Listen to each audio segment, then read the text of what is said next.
আমি জিয়া রহমানের আমলে ভর্তি, এটাই আমাদের অপরাধ। আমরা আমাদের চাকরিতে পুনর্বহাল না করলে আমরা আমরণ অনশন করবো এখানে।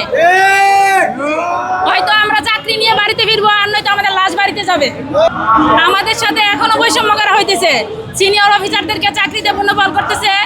আমরা হয়তো হুমকির ভয়ে মামলা করতে পারি নাই, কেউ হুমকির ভয়ে কোর্টের বারান্দায় যাইতে পারে নাই, তারা রায় আনতে পারে নাই। এখন যাদের রায় পাইছে তাদেরকে চাকরিতে পুনর্বহাল করা হয়েছে, আর আমরা ভয়ে আওয়ামী লীগের দূষরদের ভয়ে আমরা মামলা করতে পারি নাই, আমরা রায় আনতে পারি নাই, আমাদেরকে চাকরিতে পুনর্বহাল করতেছে না।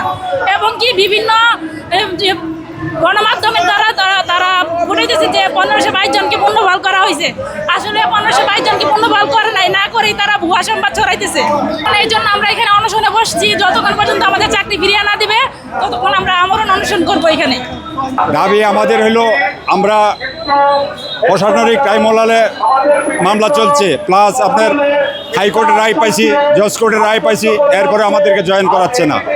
আমাদের দাবি আমরা চাকরি চাই, আমাদের পূর্ণ বল করা এবং অল বেনিফিট করতে, জজ কোর্ট থেকে রায় দিয়ে দিছে অল বেনিফিট সহ।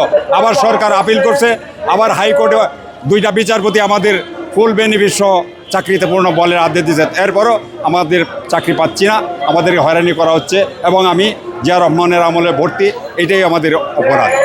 প্রায় 500 পুলিশ সদস্য পরিবার আমাদেরকে বিভিন্ন কারণে এই চাকরি তুচ্ছ করছে, চাকরি বরখাস্ত করা হয়েছে অন্যায়ভাবে। এখন আমাদেরকে আমরা পুলিশ হেডকোয়ার্টারে সকলে কাগজ জমা দিয়েছিলাম এই তত্ত্বাবধায়ক সরকার ডক্টর ইউনূস স্যারের সময়। এখন আমাদের ওই প্রতি সপ্তাহ খালি ঘোরায়, কিন্তু কাকে চাকরি দেওয়া হয়েছে এগুলা কোনো নিশ্চিত করা হইতেছে না।